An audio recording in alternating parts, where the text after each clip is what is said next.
여러분, 오늘 우리는 바울이 그가 너무나 사랑했던 에베소 성도들을 위해서 무슨 내용으로 기도했는가? 본문 외에도 몇 가지 내용이 나오지만 제일 앞에 나오는 이 한 가지 제목만 한번 생각해 보려고 그래요. 우리가 기도를 할 때 제가 볼 때 조국 교회는 기도의 스피릿들이 많이 약해졌지만 그래도 기도하는 일은 서구의 어떤 교회와 비교할 수 없이 한국 교회, 조국 교회의 큰 장점이다 이렇게 말할 수 있는데, 제가 보는 관점에서 우리의 기도에 성경이 가지고 있는 기도의 내용이 더하여지는 것은 너무나 중요하다. 우리의 기도의 내용이 너무나 육체적인 이런저런 필요를 구하는 쪽으로 너무 많이 집중되어 있고, 성경이 보여주는 우선순위, 성경이 기도를 할 때 어떤 내용으로 기도를 했는가 하는 것들을 조금 더 눈여겨보고 성경이 가지고 있는 우선순위를 따라 우리의 기도도 재조정되는 일이 필요하다. 그런 관점에서 오늘 본문, 짧은 본문이지만 한번 생각해 보려고 합니다. 같이 한번 17절 한 번만 더 볼까요? 우리 주 예수 그리스도의 하나님, 영광의 아버지께서 지혜와 계시의 영을 너희에게 주사 하나님을 알게 하시고. 여러분, 여기에 기도에 들어갈 때 제일 먼저 첫 번째로 모든 성경 안에 나오는 기도에 공통점이 있어요. 학자들은 그것을 뭐라고 말하느냐면 부름이라고 해요. 부름. 기도에 들어갈 때 제일 먼저 하나님을 부르고 있는 것이죠. 그죠? 그 하나님을 어떻게 부르고 있습니까? 우리 주 예수 그리스도의 하나님, 곧 영광의 아버지께.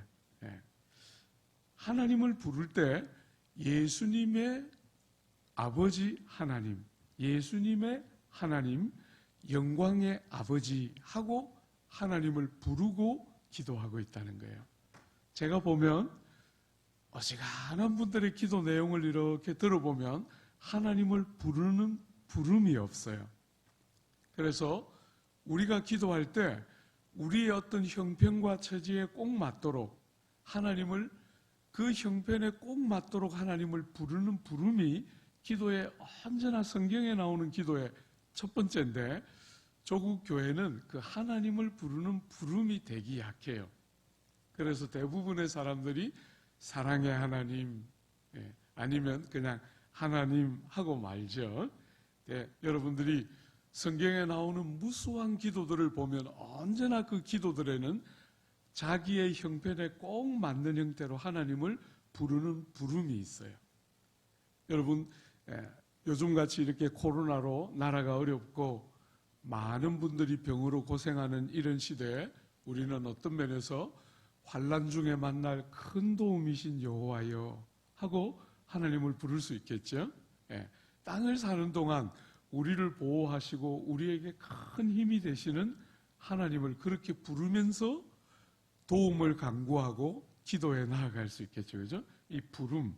그래서 저는 우리 조국 교회 성도들의 기도에 하나님을 부르는 부름이 조금 더 풍성해졌으면 좋겠다.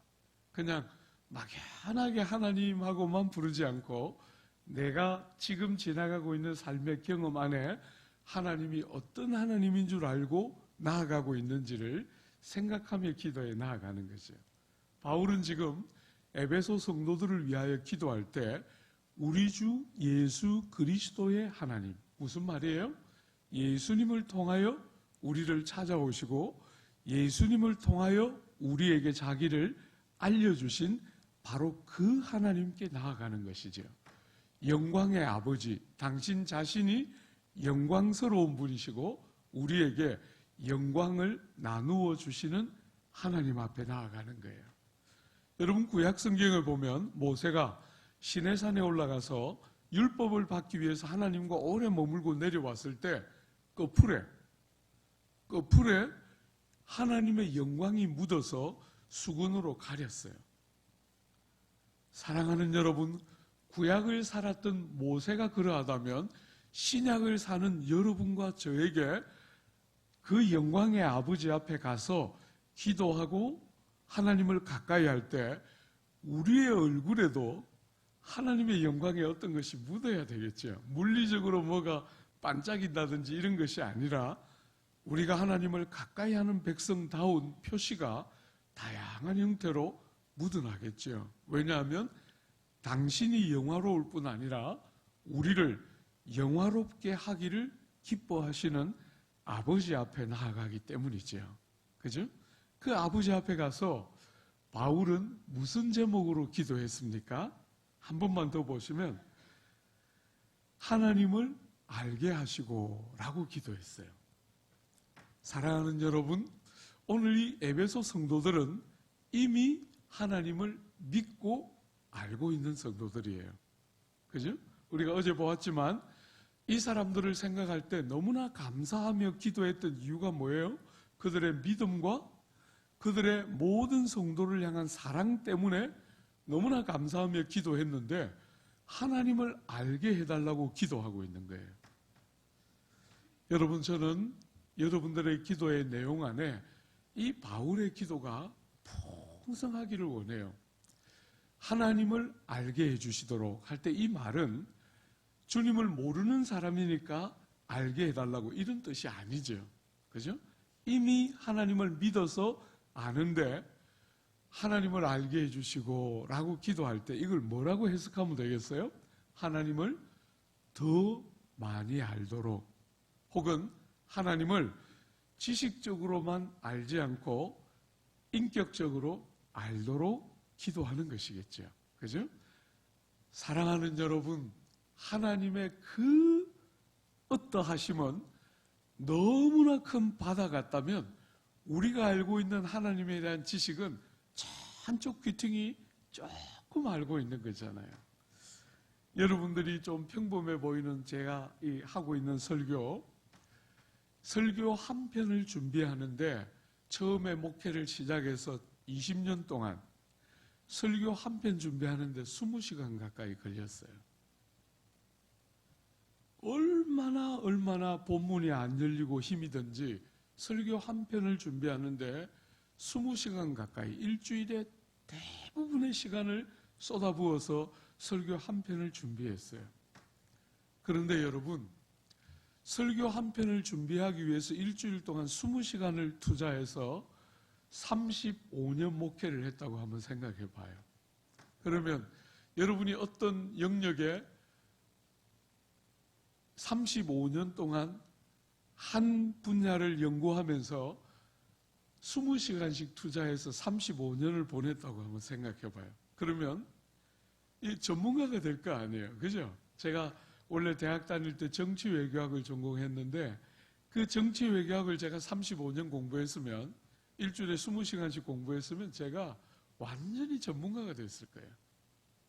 근데 성경은요, 이렇게 연구해서 설교를 하는데도 다시 열어보면 미답지 같은, 내가 이 본문을 연구했나 싶을 만큼 본문이 새롭고 생경할 때가 되게 많아요. 성경은 아무리 묵상하고 연구해도 전문가가 될 수 없는 책이에요. 그 깊이와 넓이와 하나님을 아는 지식의 그 신묘막측함이 사람의 지혜로 미칠 수가 없는 지식이기 때문에 바울은 하나님을 알게 해달라고 기도 제목의 제1번으로 하나님을 알게 해달라는 기도를 하나님 앞에 올려드리고 있는 거예요. 사랑하는 여러분, 여러분이 어떤 다급한 필요를 가지고 하나님 앞에 기도하기 전에 하나님 더 알고 싶어요. 하나님을 더 가까이 알도록 나를 하나님을 더 알게 도와주세요 하고 이 바울이 기도한 제목으로 여러분도 기도해서 눈이 열리고 마음이 밝아지는 것은 너무너무 중요한 주제예요. 여러분이 예수를 믿어서 구원받는 것 너무너무 귀한 것이고 예수를 믿어서 여러분들이 구원 얻는 그 복들은 너무나 복된 거지만 그 모든 복의 꽃봉우리는 하나님을 아는 것이에요. 그게 최고죠. 그것으로부터 모든 복들이 흘러오는 것이기 때문에 바울이 제일 먼저 하나님을 알도록 기도하고 있다는 것 딱 눈여겨보십시오. 또 생각해 볼 주제가 뭐냐면요, 여러분이 잘 아는 아주 유명한 철학자가 말했죠. 너 자신을 알라, 이렇게 말했어요. 그런데 성경은 여러분이 여러분 자신을 아는 길은 하나밖에 없어요. 하나님을 알 때 여러분을 알 수 있어요. 여러분, 기독교 신앙은 여러분이 하나님을 알아가면 알아갈수록 여러분이 보이게 돼요. 존 켈빈이라는 아주 위대한 하나님의 사람이 기독교 강요라는 그의 평생에 최고로 유명한 책을 썼는데, 그 책을 딱 넘기면 제일 앞에 하나님을 알지 못하고는 자기를 알 수 없다, 이렇게 돼 있어요. 여러분, 제일 앞에 책을 딱 넘기면 그 첫 번째 챕터의 제목이 하나님을 알지 못하고는 자기를 알 수 없다. 한 챕터를 또 딱 넘기면 자기를 알지 못하고는 하나님을 알 수 없다, 이렇게 해놨어요. 사랑하는 여러분, 기독교 신앙은 막연하게 정성을 들이면 되는 것이 아니라 여러분의 눈이 밝아지고 지각이 열려서 하나님을 알아가고, 하나님을 알면서 여러분이 보이고 세상이 보이고 다른 사람이 보여야 그게 진짜 제대로 예수 믿는 거예요. 하나님을 알 때 여러분들이 세상이 보이는 거예요. 세상이. 여러분, 제가 대학 다닐 때 참 하나님 은혜 많이 누렸어요.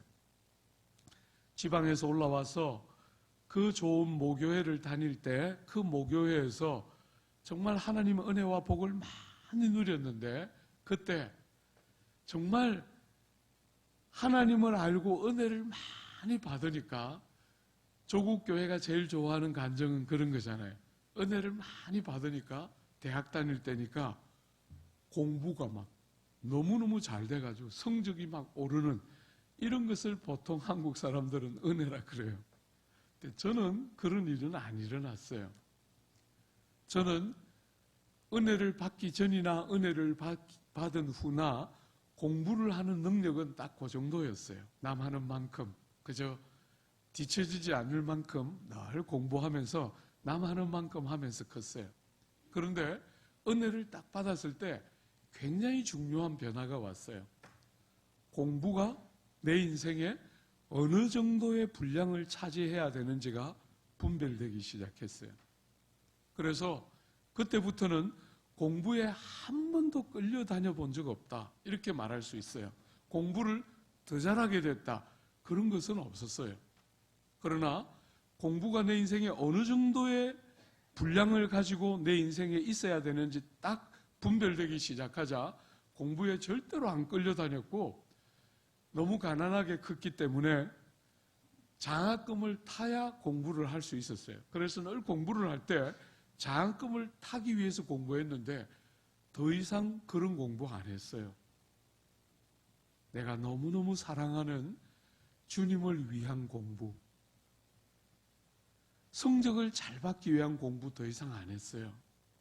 내가 너무나 사랑하고 내 인생에 너무나 중요한 주님을 섬기는 아주 중요한 방법 중에 하나가 공부하는, 당시에 학생으로서 공부하는 것이었기 때문에 삶이 균형이 생기기 시작하면서 조화가 무너지고 깨어져 있어서 어느 한쪽으로 치우치기를 좋아하는 우리의 삶에 은혜가 딱 오자 삶이 균형과 조화를 딱 가지면서 삶에 어디에 힘을 쏟고 어디에 힘을 뽑아야 하는지를 분별하기 시작하는 복됨들이 은혜를 경험했을 때 오기 시작했어요. 눈이 열렸기 때문이죠. 그죠? 하나님을 조금씩 알아가기 시작하니까 삶의 균형들이 회복되는 거예요.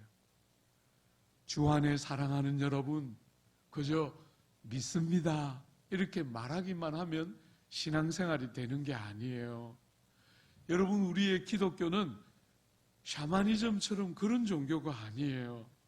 하나님을 알면 여러분을 알게 되고, 여러분을 알면 세상이 보이게 되고, 지각이 열려서 깨어진 균형들이 회복되기 시작하면서 아름다움과 삶을 사는 것 같은 조화로움들이 조금씩 만들어지면서 삶의 모든 자리에 관계들이 회복되기 시작하는 너무나 귀한 복락들이 허락되는 것이 기독교 신앙이에요. 제발 샤머니즘처럼 믿으면 안 됩니다. 조국 교회는 이렇게 보면 사람들이 그냥 적당히 믿습니다 이러는데, 믿는다고 말은 했는데도 잘 안 믿어지니까 힘을 넣어서 믿습니다 이러면 조금 더 이렇게 믿는 것 같으니까 그런 거 아니에요. 여러분, 우리 신앙생활은 그렇게 할 수 없어요. 정말 성경이 말하는 기독교 신앙은 최고의 기적 중에 하나예요. 그런 방식으로 안 믿어집니다.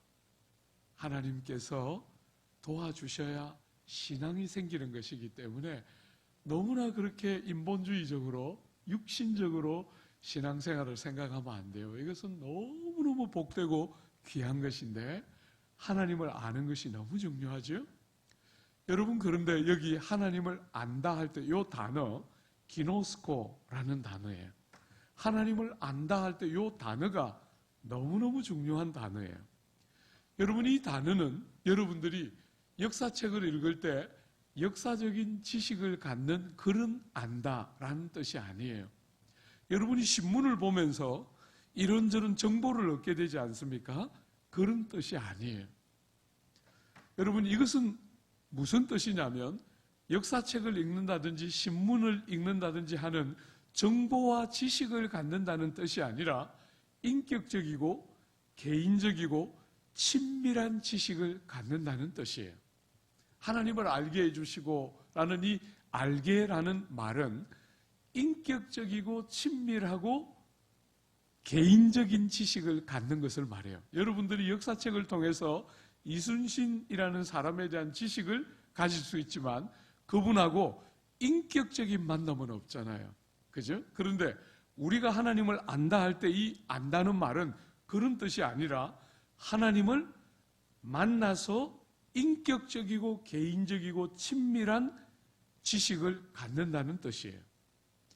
여러분, 이것은 어떤 방식으로 밖에는 안 생기는 지식이죠? 많이 시간을 같이 보내야 아는 지식이에요. 그죠? 곁을 지키고 눈여겨보고 그가 정말 무엇을 원하는가 하는 것을 곁을 함께 하면서 함께 시간을 보내본 사람들만이 가지게 되는 지식이 하나님을 안다 할 때 기노스코라는 단어가 가지고 있는 뜻이에요. 주 안에 사랑하는 여러분, 아내랑 결혼을 해서 같이 사는데 아내가 한 번씩 저에게 이렇게 말했어요. 당신은 지금 내 말을 듣고 있는 게 아니야. 저는 그 말이 무슨 말인지 몰랐어요.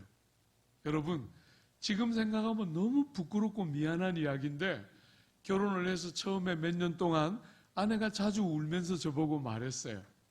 당신은 내 말을 듣고 있는 게 아니야. 내가 뭘 원하는지를 당신은 몰라. 이렇게 말할 때 제가 참 답답해했어요. 아니, 이렇게 여러분 너무 죄송합니다. 이렇게 인자한 남편이 무슨 말을 해도 다 들을 준비가 되어 있는 남편이 지금 아내가 하는 말을 못 알아듣는다고 말하고 내 말을 듣고 있는 것이 아니라고 말할 때 너무너무 답답했어요. 아니, 내가 왜 말을 듣고 있지 않다고 말할까? 여러분, 부부생활 이렇게 하면서 한 번씩 그런 순간 있지요? 나이가 50이 넘고 60이 넘었는데 그러면 그냥 내쫓아요. 네, 데리고 살지 말고. 네. 부부가 함께 평생을 살면서 부부의 제일 중요한 선물은 귀가 열려서 아내가 무슨 말을 하고 남편이 무슨 말을 할 때 그게 무슨 말인지 알아야. 그게 진짜 같이 사는 핵심이잖아요. 그죠? 많은 남자들이 저보고 말해요. 목사님, 저 사람은 해바라기예요. 저만 바라봐요. 그러면서 자기가 되게 잘해주고 있는 것처럼 생각하지만 제가 자매들 얼굴을 딱 보면 자매들이 전혀 행복하지 않다는 걸 한 번씩 느껴요. 왜? 남편하고 말이 안 통하니까. 같이 살고 있다는 느낌, 집을 같이 공유하고 한 집에서 살고 부부라는 이름을 갖고 있는 게 중요한 게 아니라 저 남자와 내가 정말 같이 살고 있구나. 내가 무슨 말을 해도 이 남자는 제대로 알아듣고 있구나 하는 것들이 느껴져야 부부가 같이 사는 행복이 느껴질 때 그게 진짜 부부됨의 핵심이잖아요. 완전히 다른 두 사람이 만나서 경험도 다르고 남자고 한쪽은 여자기 때문에 너무나 다른 두 사람이 만났는데 이 두 사람이 자기 몸의 한 부분처럼 서로를 그렇게 밀접하게 알고 깨닫는 것, 이게 바로 오늘 본문에서 성경이 말하고 있는 하나님을 알게 하시고 할 때 그 알게 하는 단어가 부부가 서로를 안다는 말하고 똑같은 거예요. 부부가 서로를. 그래서 여러분들이 에베소서 5장에 가면 바울이 교회와 성도의 관계를 말하면서 남편과 아내의 관계로 비유해서 말해요. 그만큼 부부가 같이 살아갈 때 남편이 되고 아내가 되는 것은 하나님을 아는 지식을 여는 너무너무 중요한 여러분과 저의 바로미터와 같은 삶이 부부관계예요. 사랑하는 여러분, 제가 이렇게 조국교회 성도들의 삶을 보면 조국교회 성도들이 신앙생활을 너무나 피상적으로 생각해요. 신앙생활을 그냥 종교생활 정도로 생각해요. 그런 거 아닙니다. 기독교는 진리이기 때문에 하나님과 나의 관계가 모든 관계 안에 묻어나요. 제일 대표적인 것이 부부관계예요. 부부관계.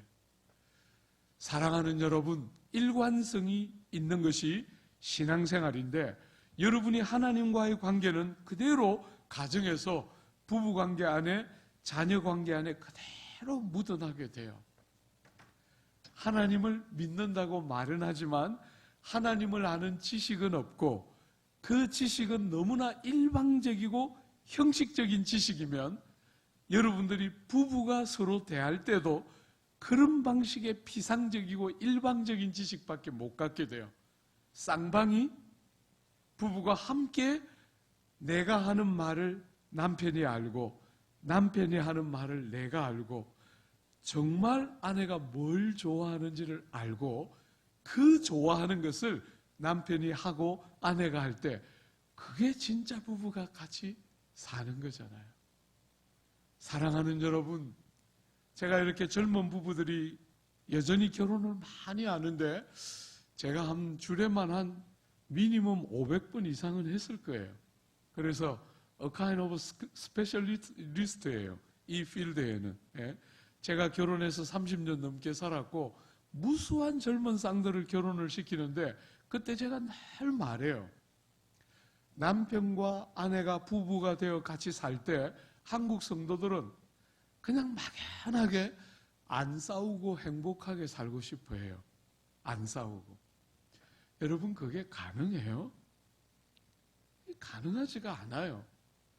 이 싸움은 소통의 굉장히 중요한 툴인데 안 싸우는 일에 너무 에너지를 쏟으니까 소통이 일어나지가 않는 거예요. 부부 안에. 그래서 소통이 되어야 행복이 부수적으로 따라오게 되는데 서로를 알아가면서 깊이 소통하는 한 중요한 방법 중에 하나가 싸우는 것도 마음과 마음이 전달되는 굉장히 중요한 통로인데 안 싸우려고만 하니까 세월이 어지간히 흘러도 소통이 거의 안 되는 부부를 저는 굉장히 많이 봐요. 여러분, 저는 아내랑 결혼해서 참 초창기에 몇 년 동안 무수히 싸웠어요.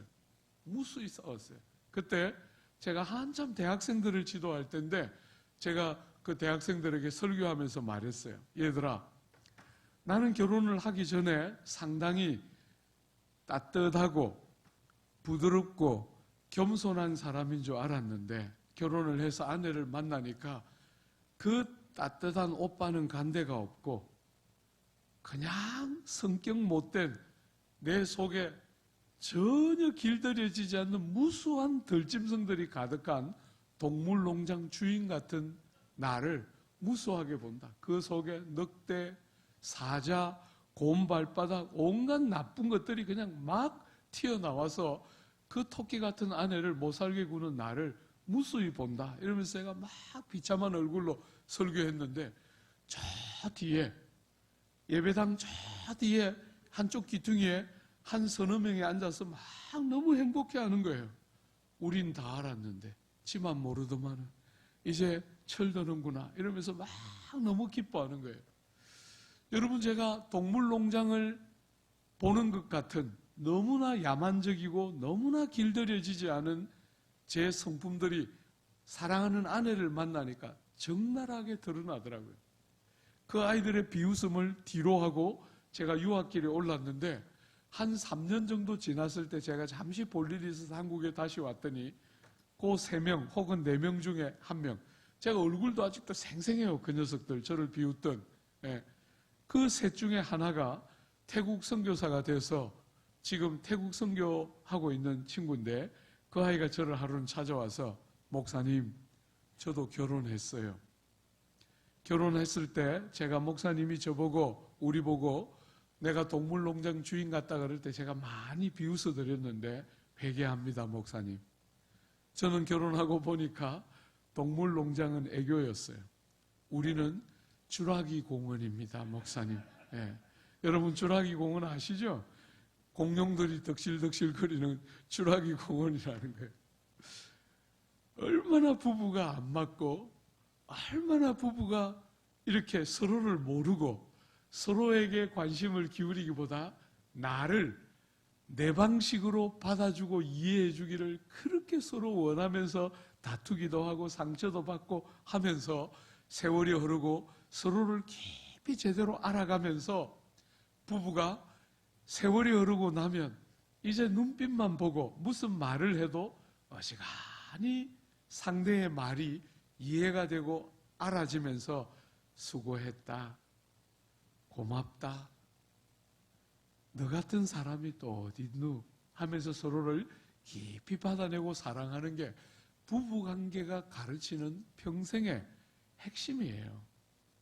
사랑하는 여러분, 하나님과의 관계가 일방적이지 않고 하나님을 아는 지식이 인격적이고 개인적이고 친밀하게 시간을 함께 보내면서 주님을 깊이 알아가면서 관계가 일방적이지 않고 쌍방적인 사귐이 있고 소통이 있고 교통이 있는 것이 하나님을 알게 하시고 하는 기도의 핵심이에요.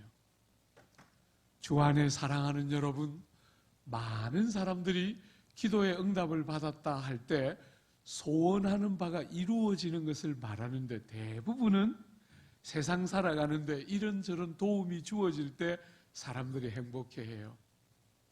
여러분들이 신앙생활 하면서 다 경험하지만 그거 얼마나 자주 합니까, 하나님이? 여러분이 처음에 신앙생활을 시작할 때는 하나님이 그런 응답들을 자주 주세요. 자주. 그런데 여러분이 조금씩 잘하면 그런 기도 응답은 금방금방 안 줘요. 제가 이렇게 집회를 다녀보면 사람들이 저보고 말해요. 목사님, 저는 기도를 못해요. 왜요? 기도하면 금방 주셨어요? 겁이 나서 못해요. 이래요. 그럼 제가 말은 못하고 지나가면서 믿은 지 얼마 안 됐구나. 초보자들이니까 하나님이 그렇게 돕지요. 여러분, 하나님이 기도할 때 대번 응답하는 게 자꾸 복받은 백성의 증거처럼 여기지만 그런 게 아니에요. 여러분, 여러분들이 어린아이가 울면 대번에 사탕 주잖아요. 그죠? 그렇지만 아이가 중등학생이 되고 고등학생이 되는데 울면 어떻게 해요? 더 몽둥이로 세게 때리죠. 울지 마. 이제는 울 때가 아니야. 그죠? 여러분들의 기도가 기계적으로 뭔가를 원하는 일이 이루어질 때만 우리의 기도가 응답되고 하나님이 좋아하셨다 이렇게 생각하면 안 돼요. 여러분과 제가 하나님을 깊이 알고 싶어하고 하나님을 닮아가고 하나님을 사랑하고 하나님을 인격적이고 쌍방적으로 사귐을 통해 아는 기도가, 하나님을 아는 기도가 더 많아지기를 하나님은 원하고 있는 것이요. 여러분들이, 자녀들이 여러분들에게 찾아올 때 자녀들 손에 들린 선물이 좋습니까? 자녀들이 여러분을 좋아하고 사랑하고 여러분을 아끼는 마음으로 찾아오는 그 마음 중심이 좋습니까? 그 마음에 선물까지 담겨 있으면 그건 금상첨화지만, 그죠? 정말 그런 자식을 부모가 원하는 것처럼 하나님이 여러분과 제가 그런 성도가 되기를 원하는 거예요. 그래서 제일 먼저 하나님을 알게 해주시고 라고 기도하고 있는 거예요.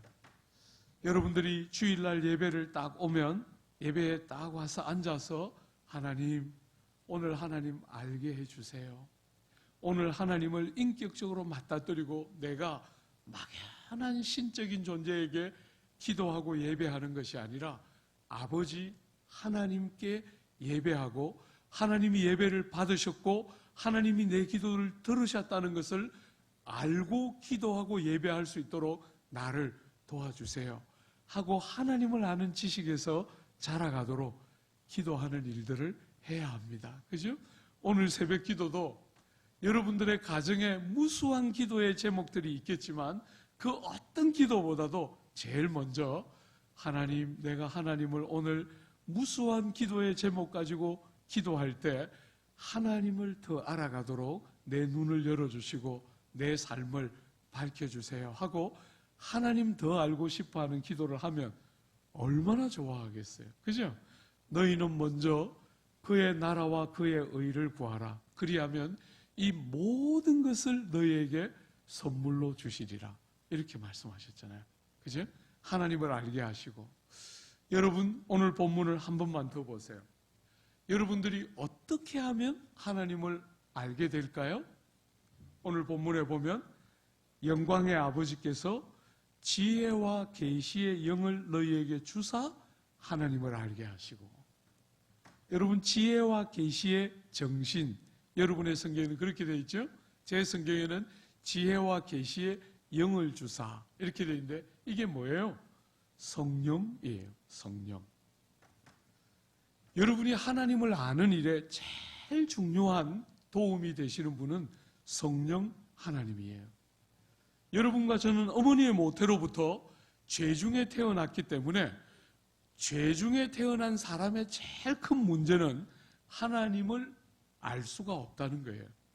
그래서 예수님이 니고데모에게 말씀하셨죠. 이스라엘의 선생이에요. 공부를 굉장히 많이 한 사람인데 니고데모에게 말하기를 네가 한 번 더 태어나지 않으면, 네가 물과 성령으로 거듭나지 않으면 하나님을 알 수가 없다. 하나님 나라에 들어갈 수 없고 하나님 나라를 볼 수 없다. 이렇게 말했어요. 사랑하는 여러분, 성령이 오셔서 우리에게 새 생명을 주실 때 우리는 비로소 하나님 나라가 눈으로 보는 것처럼 깨달아지고 하나님이 눈에 보이는 것처럼 믿어지기 시작하는 것은 성령의 핵심적인 사역이에요. 여러분이 믿습니다 이렇게 한다고 믿어지는 게 아니에요. 성령이 도와주시지 않으면 믿음은 생기지 않아요. 기적 같은 것이에요. 사람들은 믿는 것을 굉장히 평범하게 생각하지만 여러분이 그날에 볼 거예요. 예수님이 땅에 오셔서 우리를 마중하실 때 그날 볼 거예요. 믿음보다 보배는 세상에 없어요. 여러분과 저를 주님이 우리를 데리러 이 땅에 오실 때 우리를 우리 되게 하는 가장 중요한 것은 하나님의 은혜를 의지하는 믿음밖에 없어요. 사랑하는 여러분, 이 귀한 믿음을 주신 성령 하나님이 우리의 눈을 도와서 밝혀줄 때 우리는 하나님을 알고 하나님을 깨닫고 하나님을 경험하고 누리게 돼요. 신약시대, 여러분과 제가 살아가는 이 신약시대에 제일 중요한 삼위 하나님의 인격은 성령님이세요. 여러분이 그 성령의 도움이 없이는 하나님을 알 수가 없고 눈이 열려지지가 않게 돼요. 그러므로 사랑하는 여러분, 하나님의 성령의 충만한 은혜를 주셔서 성령의 도우심을 통해서 하나님을 알아가고 하나님을 닮아가는 일들이 일어나도록 많이 기도해야 해요. 우리가 흔히 부흥을 위해서 기도하지 않습니까? 부흥. 그것은 사람의 수가 더 많이 모이는 외적인 표현을 가리키는 것이기도 하지만 내적으로는 성령의 충만한 역사를 경험할 때 우리는 하나님을 알아야 하는 대로 알면서 제대로 된 부흥을 경험하게 돼요. 제가 남서울교회 같은 좋은 교회를 담임하면서 성도들에게 늘 가르치는 핵심이에요. 여러분, 우리 시대는 좋은 목사님 한 분, 여러분 제가 3대 담임 목사인데 1대가 누구냐면 홍정길 목사라고 들어보셨는지 모르겠어요. 한국 교회에 옥하는 목사님처럼 정말 훌륭한 우리 한국 교회의 기라성 같은 훌륭한 목사님 중에 한 분이 홍정길 목사님이세요. 그분이 1대 목사님이신데 제가 우리 교회 성도들에게 늘 말해요. 지금은 그 훌륭한 목사님 같은 한 분이 와서 교회가 확 달라지는 그런 시대가 아니다. 옛날은 한 분 목사님이 훌륭하면 교회가 확 달라지던 시대지만 지금은 그런 시대가 아니고 여러분 한 사람 한 사람이 달라지고 변화되고 성숙해져서 교회가 자라는 것이 지금 이 시대에 너무너무 중요한 시대적인 부름이다. 여러분 제가 어느 교회를 이렇게 가봐도 대부분의 성도들이 목사님 한 사람이 잘해서 교회가 부흥되는 신화를 꿈꿔요. 여러분 이제는 그런 시대가 아니에요. 이제는 그런 시대가 아니에요. 목사님 한 사람이 잘하면 교회가 달라지는 시대가 아니에요. 이제는 성도 하나하나의 변화와 성숙이 너무너무 절실한 때예요. 여러분의 변화가, 여러분의 성장이 교회의 성장하고 직결되는 것이 지금 이 시대 교회의 핵심이에요. 여러분이 변하고, 여러분이 하나님을 알고, 여러분이 하나님을 닮아가고, 여러분이 하나님을 사랑하면서 여러분 개체가 자랄 때 교회의 진정한 부흥과 변화가 오게 돼요. 부탁합니다. 옛날처럼 나는 그대로 있고 나는 바뀌지 않고 한 훌륭한 사람이 열심히 해서 교회가 달라지는 그런 이상한 기대를 계속하면서 나는 그대로 있는 그런 자리에 절대로 머물지 않고 여러분이 변화되고 여러분이 하나님을 알면서 교회 전체가 달라지는 이 시대의 필요에 꼭 맞는 성도가 되는 복된 삶, 여러분 모두가 그런 사람이 되어주시기를, 그런 교회가 되어주시기를 바라고 축복합니다. 같이 한번 기도할까요? 하나님 앞에 우리 같이 한번 기도합시다.